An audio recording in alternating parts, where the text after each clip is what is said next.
Ohayo Sekai, good morning world. Okay, so yeah, the life is about to begin now. Hopefully there is going to be a lot of people today, because what I have to say is probably super important. All right. Oh, welcome Mario.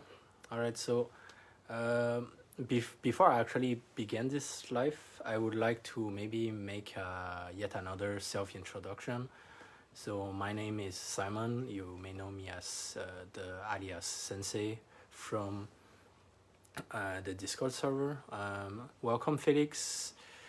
And basically, I'm a student who's about to enter into a master's degree at the University of Montreal. And I basically study Japanese animation and culture and also Asian politics, like, the tensions between the countries in Asia, basically. And as such, I've begun to study Japanese animation, and I've come to realize something together with my teachers, and also because of the influence of the many great teachers I've had, is that when most of the time when you study Japanese animation, when you study an anime, when you make a review or you analyze it, most of the people only focus on the story aspect of this anime. And it feels terribly wrong to me to do that, because as it occurs, when you're making a project of Japanese animation, you also work a lot on the imagery. It's kind of if you only analyze the story part, you're taking it as if it was a novel. And even in a novel, you will analyze like the words used, the grammar aspect. Basically, I think that most of the time when we're studying Japanese animation, we're actually skipping this importance of the imagery part. And with my Let's Study series of life, I'm basically planning to correct that and give you guys what it looks like when we actually study the animation for what it is, like for basically images on a screen that are basically moving. Okay, this is what the directors and the creators of an anime wants to show to people. This is what anime is about. It's not just about a story of a franchise that you only look at the story. Okay, so this is what we're going to do today with Neon Genesis Evangelion. For those who don't know it, I highly recommend you to actually go watch it before coming back to this, because there's going to be some spoilers. Because we're going to study obviously the most of the anime, so there can be a lot of spoilers in this live that you may want to avoid if you want the great experience. So from this point onward, I'm going to assume that everyone has already watched Evangelion, and just talk freely. All right, so in part one, we have seen about what is Evangelion, like the project. It's basically an anime where a teenage boy who is kind of introvert and depressed has to be the one saving the world from giant aliens invading the world and trying to basically destroy it. Yeah, that's basically how I will summarize it. Because as for me and as for Hideaki Anno, the creator of Neon Genesis Evangelion, well, to both of us, it's something very confusing that you cannot really express in words.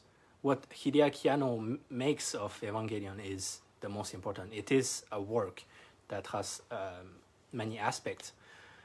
But of course, this is going to be a live, and as such, if you have questions, if you want to comment, if you want to just, share your love for Hideaki Anno because you also think that he's such a genius, go ahead, comment it. It's going to be so fun. If you interact more than if I just, talk in front of you, like, I'm not here to give a lecture. So really feel free to talk to me. I want to also get to know you, like, let's say that today some of you tells me that you really like a character in Evangelion or anything else, or if you like some aspect like the fact that it's horrific. Well, next time when I make future lives, I'm going to remember that, and I'm actually going to be able to provide content for you guys. Welcome, Alice, by the way. Welcome to our live stream. So, without making you guys wait longer, I'm going to actually begin. So, on this project of Evangelion. Okay, so, hold on a sec. I have to actually configure this screen for sharing.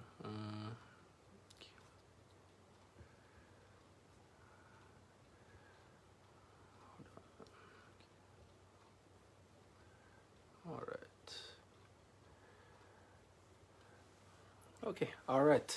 Let's begin then. I'm just waiting. Oh, welcome, Hand. Hope you enjoy your time with us here. Today we're talking about Neon Genesis Evangelion and actually studying it on an academic way.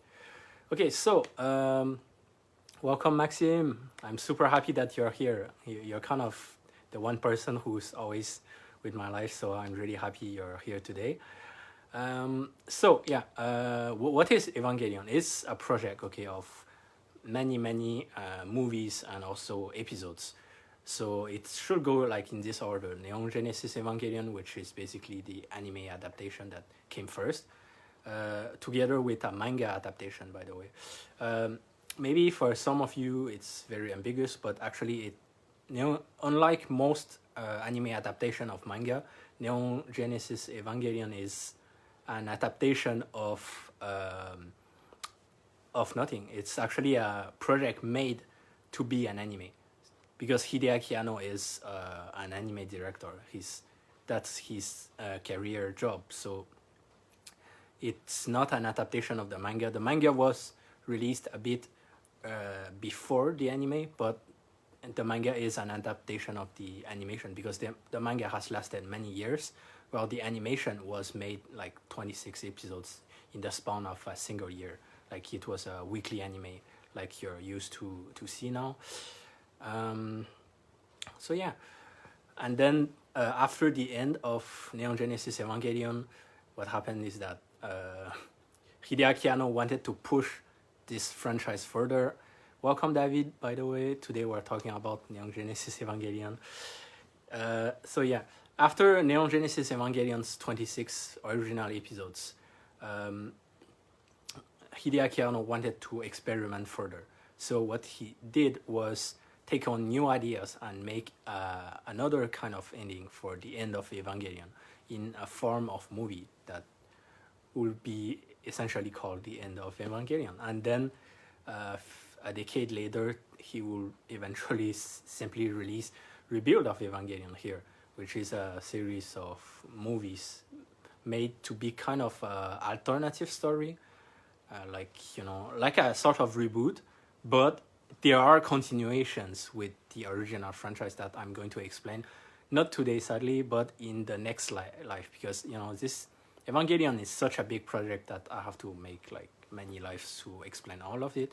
Today we're just going to focus on the original series, and on the next life, so part 3, I'm probably going to talk more about the end of Evangelion and Rebuild of Evangelion, because those projects also have very crazy ideas behind them, and I think the end of Evangelion is the one that's the most intriguing for most people, because like in a term of media, like when you look at the image, the end of Evangelion is absolutely stunning.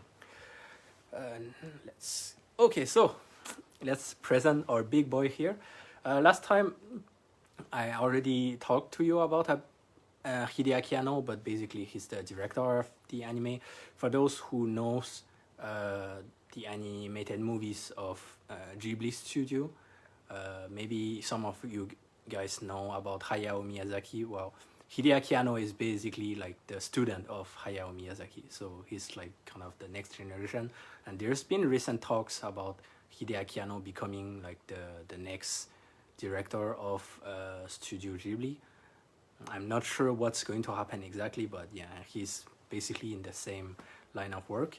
And Hideaki Anno is, unlike Hayao Miyazaki, someone who is actually fond of the otaku culture. Like Hayao Miyazaki really don't like the otaku culture, and Hideaki Anno has this kind of, validation of what is an otaku. But he is also critical, and those are very important because he's going to both make Neon Genesis Evangelion, not only Evangelion, by the way, his other anime named Nadia also treats the subject of otaku. But basically, Neon Genesis Evangelion has a lot of subcontext, so you can actually see it like in two different way of looking at the story. Like one way is the main story, and one way is the story based on the subcontext. So, but I'm going to cover that later. So yeah, Hideaki Anno has some kind of, like he grew up in Japan, which has a lot of social pressure. So actually, he understands like what is an otaku, and he actually saw what is going to become the fandom universe of Japanese animation, and also what is the future of an otaku field fan base for Japanese animation. And all of those ideas, he actually used them to make Neon Genesis Evangelion more rich in a sort. Okay, yeah. Short reminder on the studio is Gainax. Gainax animation style is very different from others because actually the animation of Gainax Studios is very like centered around the characters and the action, the immediate action. Like let's say Studio Ghibli will do like a lot of big image, like you could see big scenery. Well, Gainax doesn't do that. Gainax focus on the immediate action. If there's like a facial expression, well, you're going to see the entire screen is going to show the face of the character.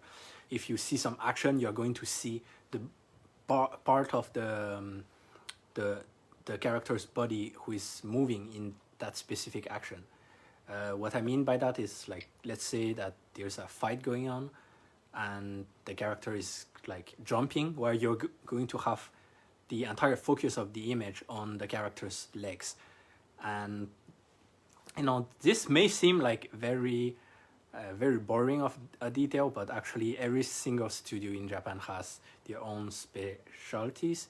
And also Gainax was the one who made Gurren Lagann, for those who know it, and who then gave birth to the Studio Trigger, who made Kill la Kill and also Little Witch Academia, which are both, you see, anime projects. That is really important because actually most of the animation that you are going to see are adaptation of manga. But Gurren Lagann, Little Witch Academia, Kill la Kill, Darling in the Franxx. Yeah, Gurren Lagann. Welcome, Adi, by the way. I didn't see you enter, but yeah, welcome. Welcome, Eric, to our live stream. But yeah, you have to really understand this big difference here, is that Gainax projects, a lot of them are not adaptation of manga. They are anime written and produced to become animation, like Evangelion, like those that I named before, like Gurren Lagann, etc., etc. These are not adaptations. If there are manga released, the manga came after them, and it's not that like that mainstream actually. Welcome, Ashley. Because actually, when you think about anime adaptation, what are the most popular anime? Attack on Titan, let's say One Piece, Naruto, Boruto.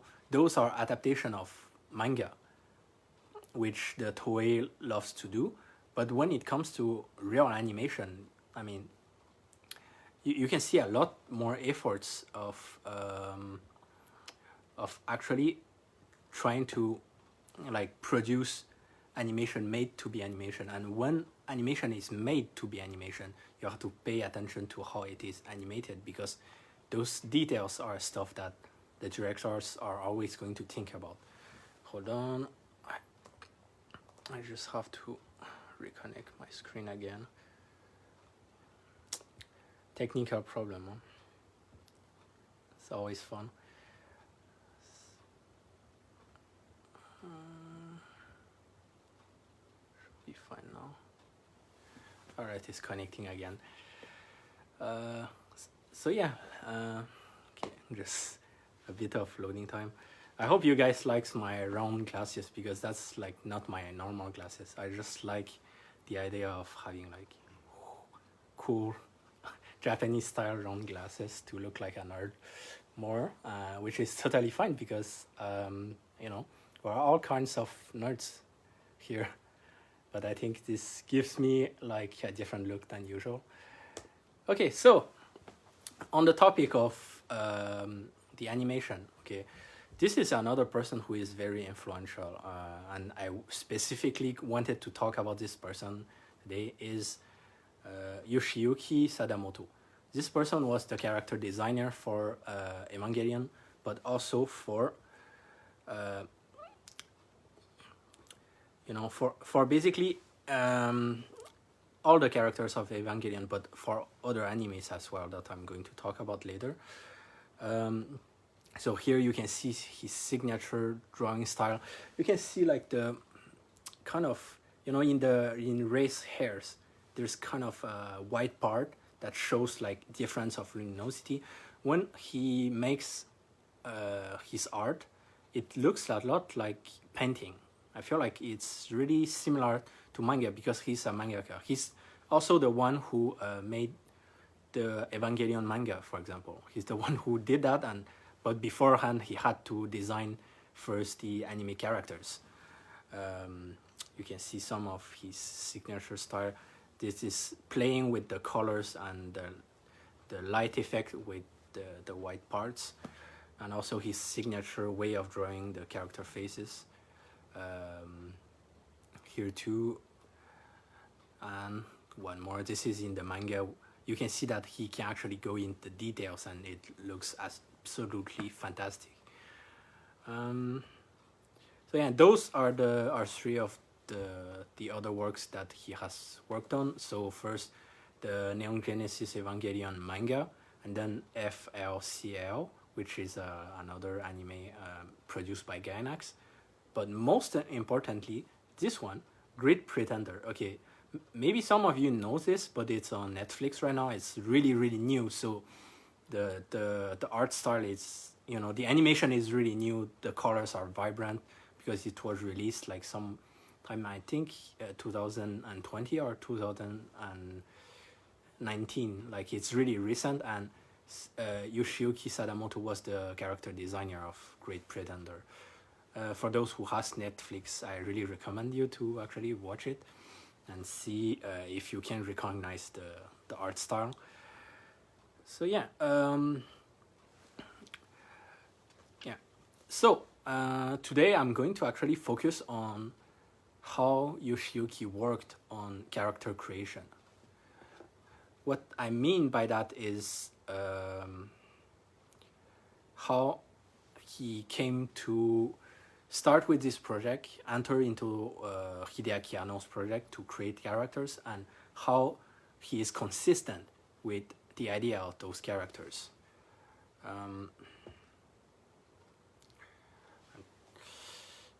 So we're going to talk about the four main characters. Hold on a sec. I'm trying to reconnect my TV again. Sorry, by the way. Oh, welcome, Gabriel. Okay, what is going on? So my television today has some kind of connection problem. Okay, what the? Okay. Hold on a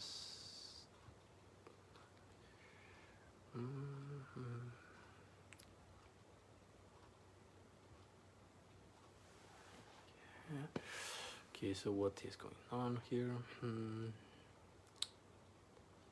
Okay, last time actually everything worked so well, so I'm going to try to fix that. Okay, what is going on? Okay, I'm going to just soft reset my TV.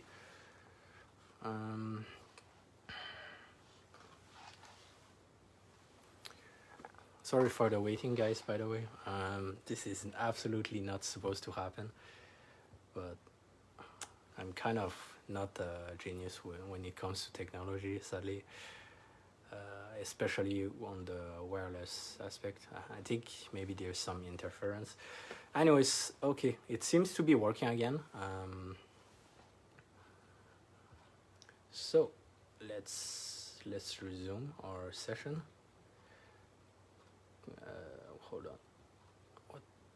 What is that? No, affichage. Okay, let's resume. Thank you for waiting, by the way. I really appreciate it. I don't know why today makes that. So yeah, let's start with the main character, Shinji. Okay, so Shinji is basically the main character who was designed to represent the otaku persona.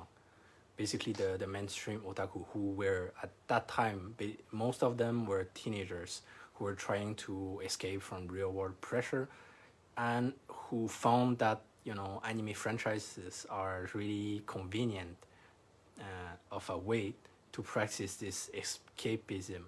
And I'm going to explain about escapism later, but basically this is when the otaku term was invented during these days. And otaku basically was synonymous with someone who neglect their real life, like who lives in a really poor situation. Some of them are even shotin, hikikomori, basically, who are people who never steps outside and don't work. And well, this image came from, of course, a lot of real life events.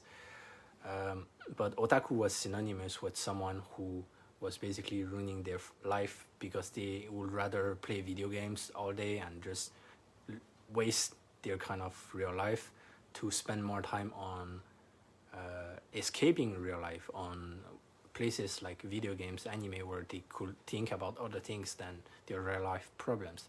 And Shinji typically shows this kind of behavior with his headsets, like his kind of music player. Of course, we didn't really want to go too deep into breaking the fourth wall by showing Shinji watching anime and all that stuff, but simply showing the way he always listens to the same music, because you actually see him like replay again and again the same cartridge of music, exactly the same way as the otaku of that time were like just basically watching an anime and then watching it again and then watching it again to just get the same entertainment. And this is his way of escaping like pressure. This was also Hideaki Anno's idea to begin with. It was not Sadamoto's idea, because actually Hideaki Anno, before making Evangelion, spent 4 years doing absolutely nothing. So he felt like an otaku, basically. He felt like a useless person, and he always kept telling himself, you cannot always escape. You cannot always run away. And those sentences are typically what Shinji is going to say, to tell himself when he is asked to fight in the Eva, that to go back to his work, that he has to, you know, keep fighting. He has to keep making efforts. He cannot always run. Next. So those are the characteristics of an otaku according to Hideaki Anno, and also according to just the otaku image of that time. That, well, you know, Shinji is depressed, introvert, has endures a lot of social pressure, and preference for escapism, of course. And actually, the whole idea here is that, look, Shinji is a realistic character, okay? He is not like today's heroes who are basically sent into a isekai world and they are already badass and they can already break everyone and they are already, you know, so curious to use their powers to fight enemies. Shinji is made to be realistic, to remind people of their weakness. And this is something that has been criticized a lot because the mainstream audience may have recognized themselves in Shinji, but they don't like it. What they want to see is a heroic anime hero that's going to save the day, that's amazing, someone to look up to, not someone to remind them of their own flaws, of their own weakness. And this is one of the main reasons why Shinji is so underappreciated. Because actually, when you can try to do this psychological test by yourself. When someone else in your life, like a friend or a member of your family, has like the same flaws and like the same weakness as you, they usually tend to have this kind of ability to make you angry faster than anyone else, because the flaws you recognize in yourself into them makes you twice as frustrated immediately. It's just this crazy. And this is why Hideaki Anno is so great at writing characters, because he wrote one to challenge kind of the mainstream audience, to bring them into question, to basically give them, this is you, and this is what you will do in the same situation. You don't like it? Well, maybe make a change to yourself. That was the intended message of Shinji. But of course, it had like a lot of negative repercussion. But when it comes to Shinji Ikari, I mean, is he really a character that people appreciate? I don't think so. If you look at other heroes like Goku, for example, from Dragon Ball Z, well, Goku is someone that a lot of people likes. Some people prefer Vegeta, but yeah, that basically he is not appreciated, and he kind of wanted to show to the mainstream audience, this is how society sees you if you act like this. Let's continue. And Shinji, you can see Shinji always, when there's problem that he don't want to think about, instead of thinking about it and finding a solution, he just puts on his earphones and just listen to his music. But at the end, what happened is that Shinji emancipates. Shinji is able to accept his... Actually, the last two episodes basically has one message, is that people are not going to see you the same way as you see yourself, because they can only see one aspect of you. You have to accept it and move on with society, move on with your life, and actually accept that people are never going to understand you fully, but that you can still be happy and create connection because you try to talk to them. And this is what Shinji finally realizes. Because at the end, if some of you remember at episode 25, he sees the flaws of all the other characters, of Asuka, of Misato, of... I don't think we see Rei though, but Rei does have her own problem. He is able to understand that everyone has problem, that he is not the only one who is suffering, that he doesn't need to be pitied, like to seem pitiful in front of the others, because everyone has their own complex and fears, but that he can still move on. And this was kind of the happy ending message that Hideaki Anno wanted to give us before, changing his mind and then making the end of Evangelion, but that's for another time. Okay, let's talk about Rei. Rei is a super interesting character because she is basically the original waifu material. And I'm absolutely not joking about this. Rei was not intended to be a waifu material. She was intended to be a kind of character that has her special role within the anime, but soon after the ending of the series, she became like the object of waifu desire of so many male otakus around the world. Of course, there's Asuka too, but Rei is kind of easier to appreciate, I think, because she is more comforting. And later we learn that Rei is essentially a clone of Shinji's mother, which explains why she's kind of always soft with him and all, but she's also her own character. And one of the concepts Yoshiyuki Sadamoto wanted to inject into Rei was that she's a soul. She doesn't have a body. And this is really important because this is not literature, this is not in the story, this is imagery. The way he shows Rei is that of a character that is omnipresent. You actually never follow Rei within the story. She appears on Shinji's way. To give you an example, you see Misato. Like you see some of the scenes from Misato's perspective, like when Misato understands how it's hard for Shinji, and when Misato brings Shinji home for the first time, and you also see some scenes from Asuka's perspective, like when Asuka basically fights and how she talks about how envious she feels about Shinji, but in other words, and that are much less kind.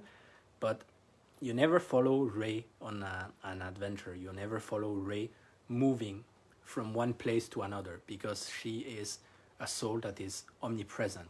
She is a character that can be anywhere. By the way, from the start of the first episode, actually, Shinji briefly sees a kind of image of her before realizing that it was just a hallucination without even knowing her. But then she has this kind of soul aspect. Hold on. Okay. I'm going to have to connect this TV again. Sorry, guys.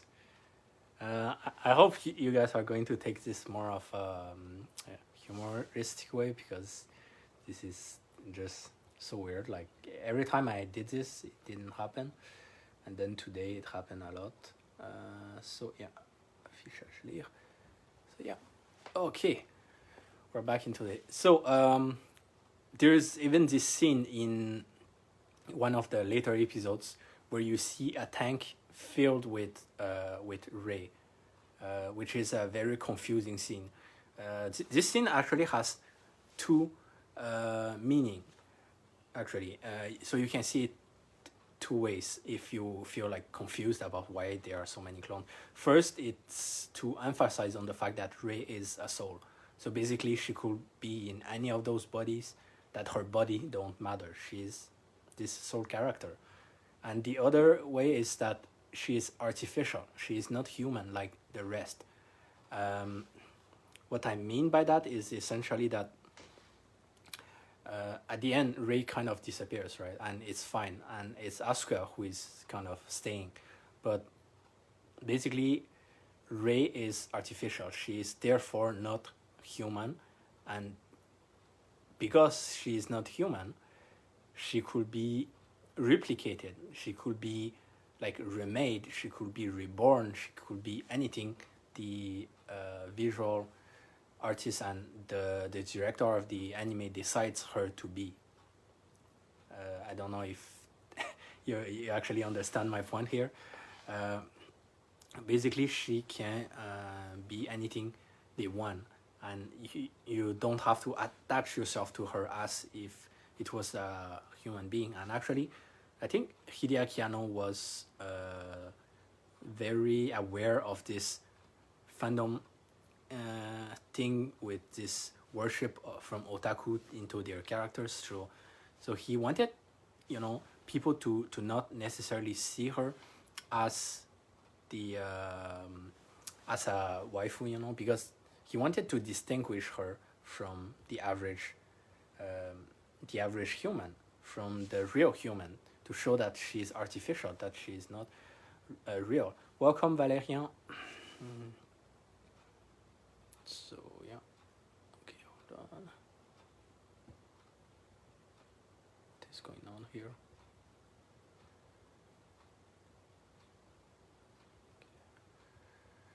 Okay.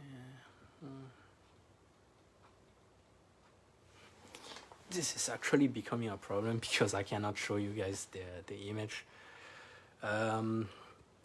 Rei was also intended to be much deeper than actually just a figure. That's something important to actually understand here.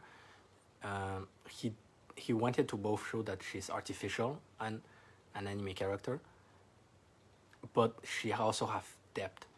She also has her own role within the series. Okay, fine, that's great. All right, we're back into it.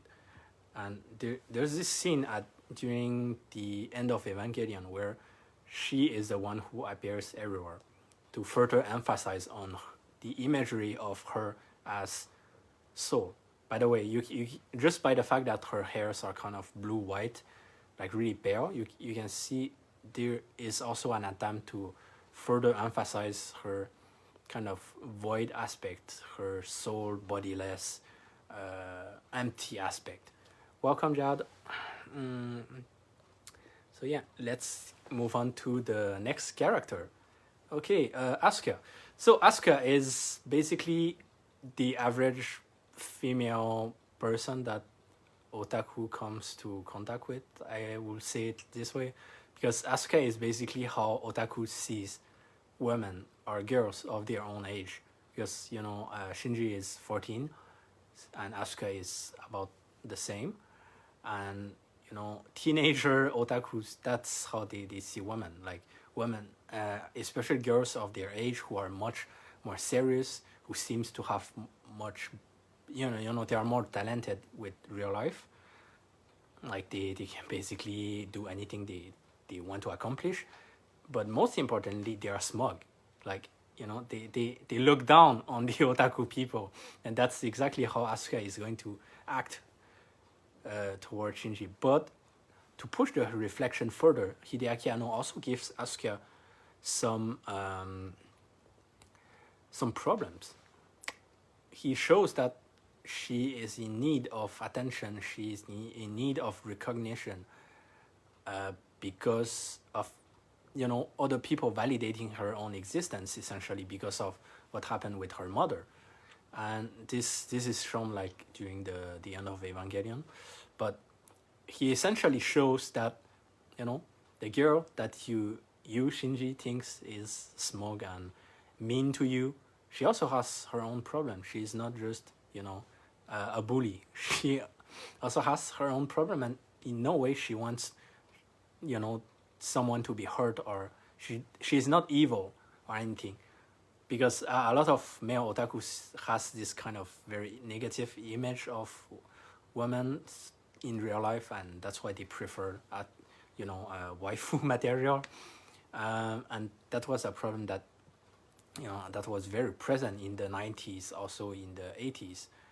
Welcome, Julia. And so when you look at movies like Perfect Blue, for example, if any of you are interested in the 90s Japan culture, well, Perfect Blue is wonderful. It shows what are otaku at their worst, and what were the problems of society, because in the 90s otakus were beginning to emerge everywhere, like a new group of people. In the beginning, when we had like punks basically and hippies, those were also much kind of hated on by the mainstream population, and the same happened with the otaku. But the otaku had really, really bad upbringings. For example, the otaku killer, named like this, it really doesn't show you any good image of the otaku. Well, the otaku killer was basically an otaku who killed like 4 very young girls, and who basically, because he was an otaku, single-handedly destroyed the image of otaku in the eyes of the public. Everyone was beginning to freak out and to think that otakus are some kind of crazy and dangerous individual, because they are not normal. And in Japanese society, people likes to be normal. Okay, next. Okay, all of you know this kind of meme, right? This kind of what my mom thinks I do, what I really do kind of meme. Well, we can make one with Misato, because Misato is the embodiment of the character who has many faces. You know, how depending on who looks at her and when, you can see so many aspects of that character. Like, for example, at first she appears like this cool lady. So let's say that this is how society sees her. Like, basically society thinks that she is a cool agent of nerve, and they're saving the world, they are rich, and they're cool. And then this is how Shinji sees her, because Shinji lives with her. So Shinji kind of sees her as this irresponsible adult who doesn't give him like a very good example of of what being adult should be, because she's essentially living in very poor standards, even in the eyes of Shinji himself. And then also Hideaki Anno shows a lot of kind of irony with how he shows plants like this, because this image is not supposed to be exciting for the otaku audience. It is a mockery. It is basically to mock the otaku audience by saying, you guys like to see this kind of image? Well, there you go. What are you going to do about it? You know, he's basically showing the otaku that he understands them, and it's what they want to see is kind of a bit ridiculous, because, you know, in the 80s and the 90s, adult animation movies were really trending. So for the otaku public, it was also something really, really popular to see. And hold on, I have to reconnect again. And this. Yes, there we go. Okay. So kind of weird that I have to do it so many times today. So yeah, just waiting. Okay, next. Okay, so this is how she sees herself, because she knows her own weakness as a person, and she knows that she kind of have adult relationships as her own form of escapism, actually. Like, Shinji listens to music, she basically needs a man to not feel lonely, because she has her own kind of daddy issues that she's kind of trying to find a man to replace the father she lost. And all of that, you know, creates so many complexity within one single character. And you can see that until now, all of our characters were developed to be very complex. Welcome, Helen. And this is how her kind of boyfriend sees her, as a woman who always relies on others, on him especially. You know, this, all those images creates this very complex character. Nowadays, you can actually absolutely not say the same about anime characters, because they're not as complex as those most of the time. Like, some of them were made to be very complex, but most of the anime characters today are very like one-dimensional. Why? Because of course, the attempt to sell goodies. You know, people remember a character in a one-dimensional way. In a way, they are immediately more iconic, so they are going to sell more goodies, like figurines, like all kinds of goods, maybe even playing cards. I mean, why not? And this kind of merchandising based around characters is a trademark of what's going to actually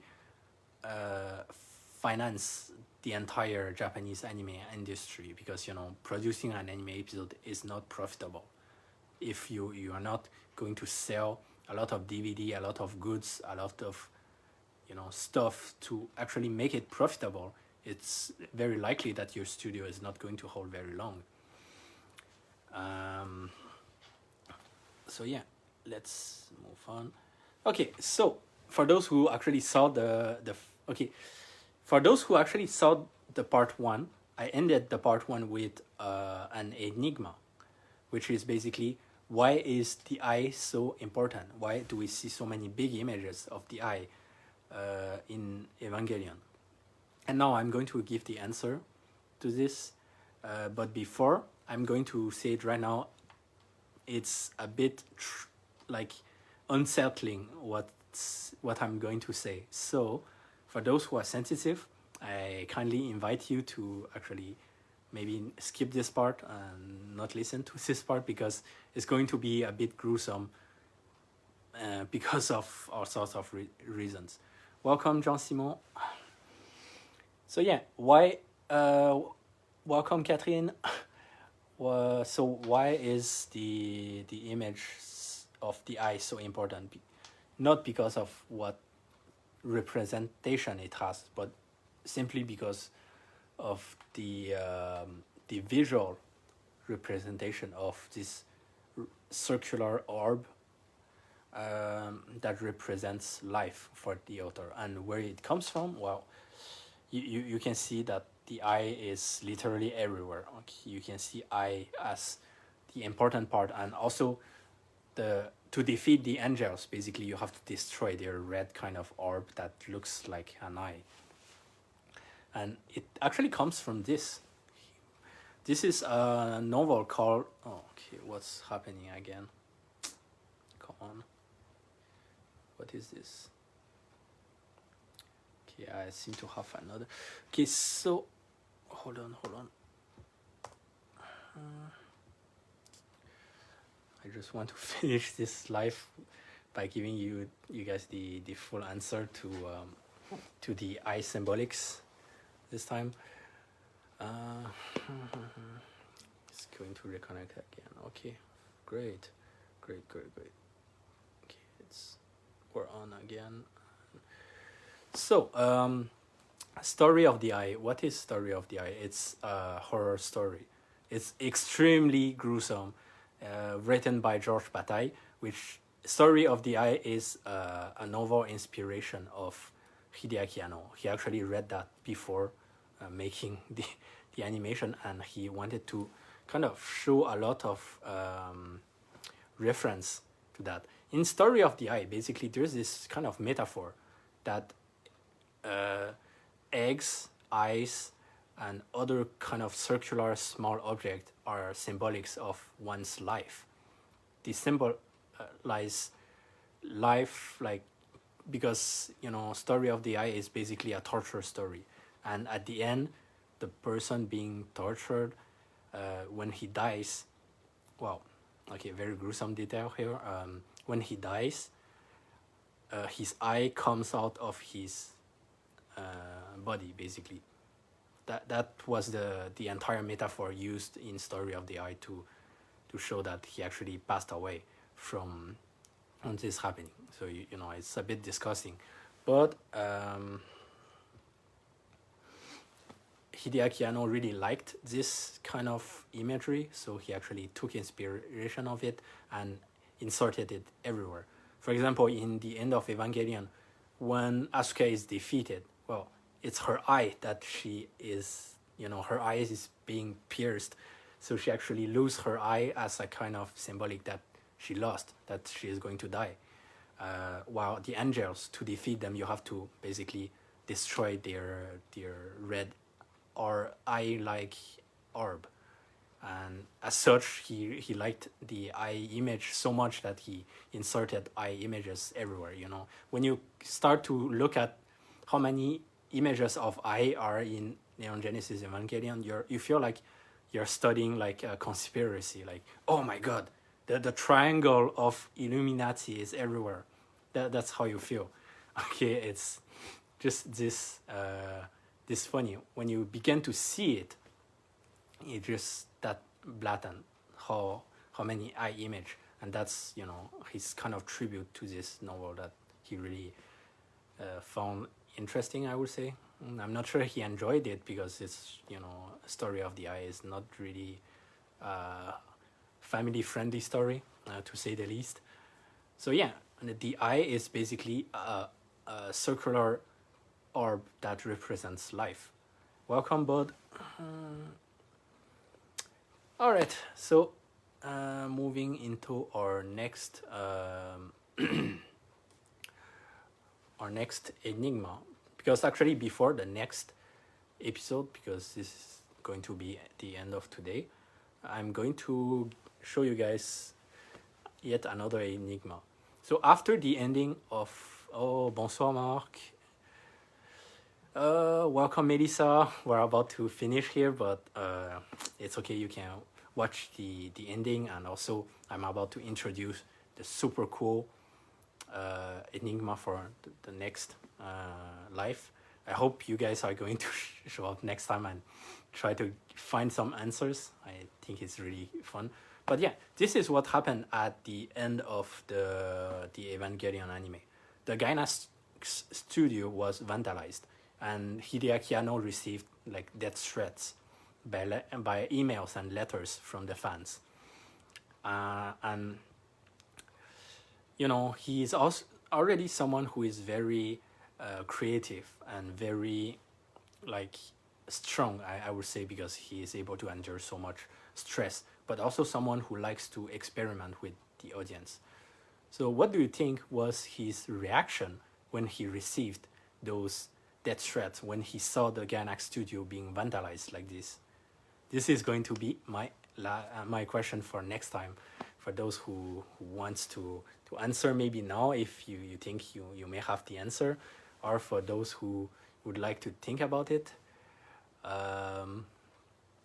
Oh yeah, don't worry, but actually I think it's very normal. I mean, this is Friday afternoon, this is Friday evening, you know, so most of the people are eating anyway at this time. I just want to to make a live for those who wants to listen now. But for if you missed most part of it, you can actually go to rewatch it, because after this I'm going to upload it online, and you're going to basically be able to rewatch the entirety. I'm sure you're going to enjoy it. Sadly, we could not discuss together because, you know, I think discussing together when we make lives, it's the most fun thing ever. Welcome, Sebastien. So yeah, hopefully next time at the beginning of the live, I'm going to ask you guys, what do you think Hideaki Anno did when faced with this situation? And hopefully you guys are going to have some right answers. All right, that's let's wrap it up for today. So next time we're going to talk about the end of Evangelion, and also the rebuild of Evangelion, on which I have a ton of stuff to talk about when it comes to those movies, because those movies are experimentation. They were made with so many ideas behind them, and I'm going to explain all of those basically, and basically share with you maybe my own thoughts. Maybe next time is going to be the last Evangelion live, but I am 100% going to study other anime. It's going to be like, let's study Attack on Titan, let's study Full Metal Alchemist, let's study I don't know, Serial Experiment Lane, let's study Naruto.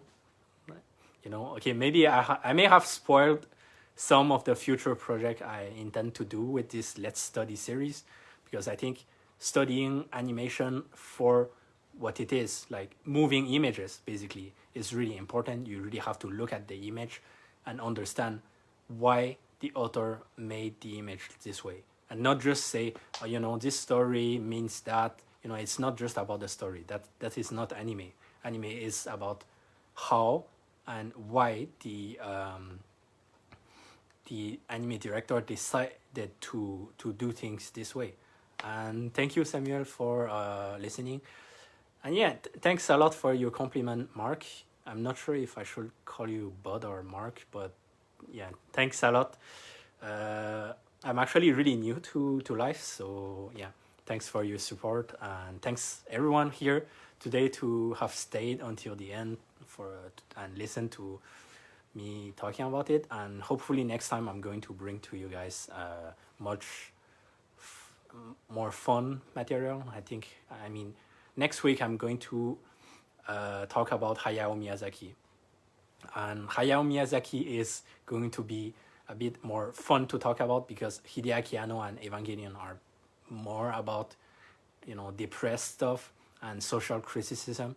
Well, Hayao Miyazaki is about, how he hates otaku. And so yeah, next week, next Friday, we're going to discuss why he hates otaku and why he doesn't like the anime culture in general. Because, Hayao Miyazaki likes manga, he likes movies, but he doesn't like anime. Why he doesn't like it. And we're going to talk about those, There's a lot of memes around on the internet saying like Hayao Miyazaki saying anime was a mistake. Well, those memes are not fake, Those are his honest opinion and why he has those opinions. We're going to discuss about it. All right, Adir, Mark, Samuel, and all the others, everyone else. Thank you for today and see you next time.